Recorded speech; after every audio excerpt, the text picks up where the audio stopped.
Assalamualaikum warahmatullahi wabarakatuh. Perkenalkan, nama saya Zakiatul Fiona, NIM 20272. Kali ini pada mata kuliah Manajemen Humas, saya akan membahas yaitu Public Internal dalam Public Relation.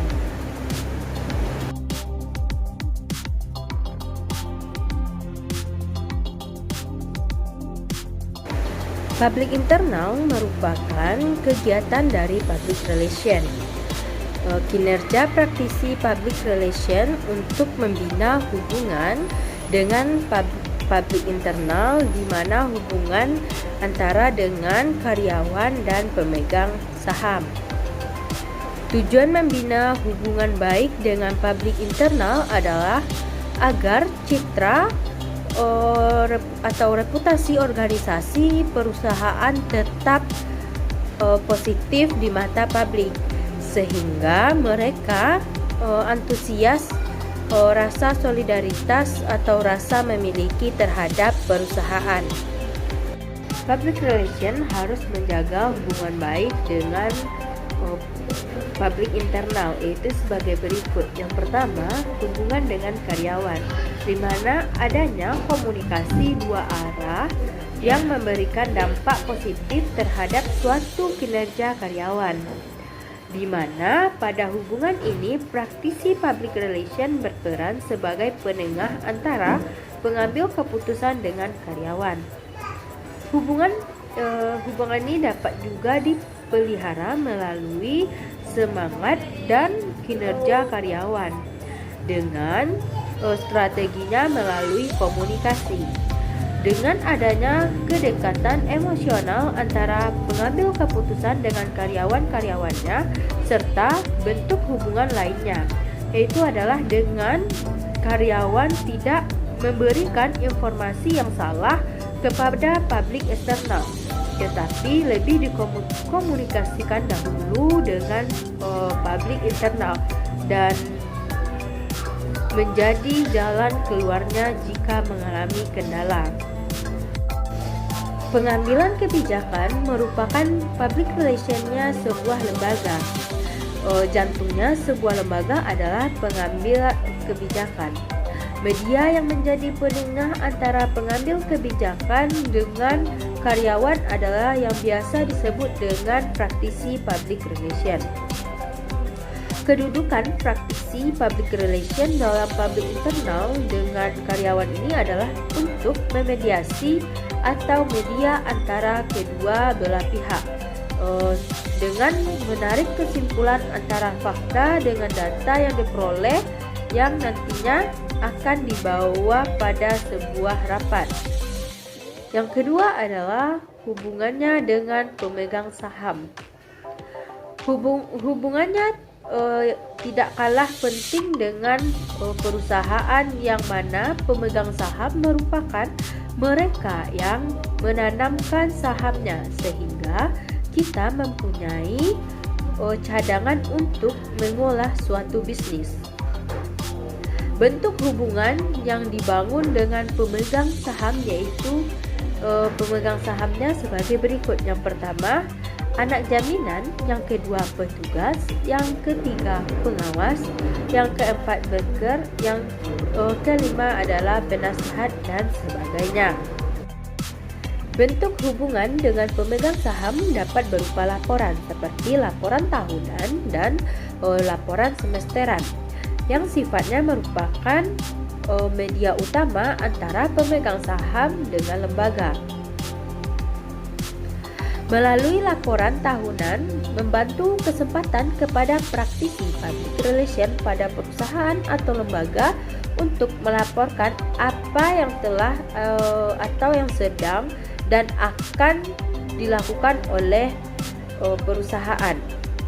Tujuan menjaga hubungan baik dengan pemegang saham ini adalah sebagai berikut.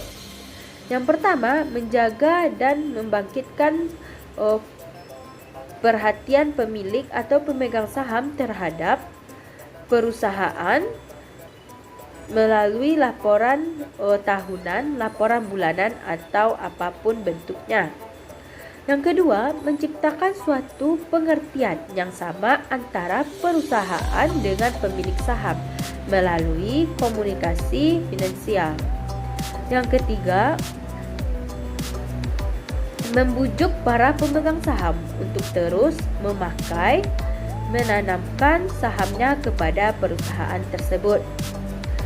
Yang keempat adalah bertahan menanamkan modalnya kepada perusahaan kita. Yang kelima, mempromosikan pemilik saham sebagai instansi jangka panjang dan mengurangi kritik pemegang saham. Karyawan dan pemegang saham merupakan internalnya pabrik. Tingkat efektivitas praktisi public relation dengan internalnya publik tadi dipengaruhi oleh beberapa hal, yaitu sebagai berikut. Yang pertama, keberadaan pimpinan atau manajer perusahaan atau lembaga dalam berkomunikasi. Yang kedua, dipengaruhi oleh keadaan sekaligus pengakuan oleh pihak-pihak manajemen akan nilai komunikasi dengan para pegawai dan para pemegang saham. Yang ketiga, keterbukaan pihak atau manajemen ataupun pimpinan perusahaan kepada pihak internal.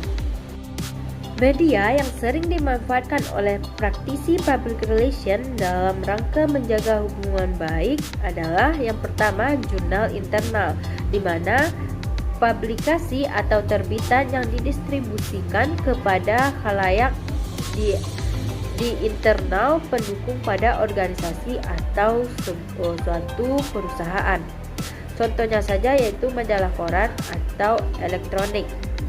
Yang kedua adalah papan pengumuman, dan yang ketiga adalah kaset video, dan yang keempat adalah CCTV, dan kelima adalah radio, yang keenam jaringan telepon, yang ketujuh kotak saran, yang kedelapan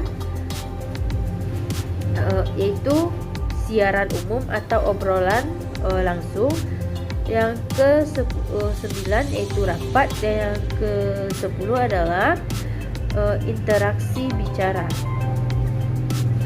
Dan yang bagian terakhir dari public internal yaitu kegunaan humas internal atau praktisi public relation dalam memimpin hubungan dengan public internal, yaitu yang pertama, membuat kejelasan perusahaan yang menampung berbagai macam keluhan. Yang kedua adalah memelihara keterlibatan diri dalam menyampaikan hasrat dan keinginan. Media yang sering dimanfaatkan oleh praktisi public relation dalam rangka menjaga hubungan baik adalah yang pertama, jurnal internal, di mana publikasi atau terbitan yang didistribusikan kepada khalayak di internal pendukung pada organisasi atau suatu perusahaan. Contohnya saja yaitu majalah koran atau elektronik. Yang kedua adalah papan pengumuman, dan yang ketiga adalah kaset video, dan yang keempat adalah CCTV, dan kelima adalah radio, yang keenam jaringan telepon, yang ketujuh kotak saran, yang kedelapan yaitu siaran umum atau obrolan langsung, yang ke-9 yaitu rapat, dan yang ke-10 adalah interaksi bicara. Dan yang bagian terakhir dari public internal yaitu kegunaan humas internal atau praktisi public relation dalam memimpin hubungan dengan public internal, yaitu yang pertama, membuat kejelasan perusahaan yang menampung berbagai macam keluhan. Yang kedua adalah memelihara keterlibatan diri dalam menyampaikan hasrat dan keinginan. Baiklah, sekian yang dapat saya sampaikan. Jika ada salah kata, saya mohon maaf, dan semoga video yang saya sampaikan ini bermanfaat untuk kita semua. Saya akhiri, wabillahi taufiq wal hidayah. Wassalamualaikum warahmatullahi wabarakatuh.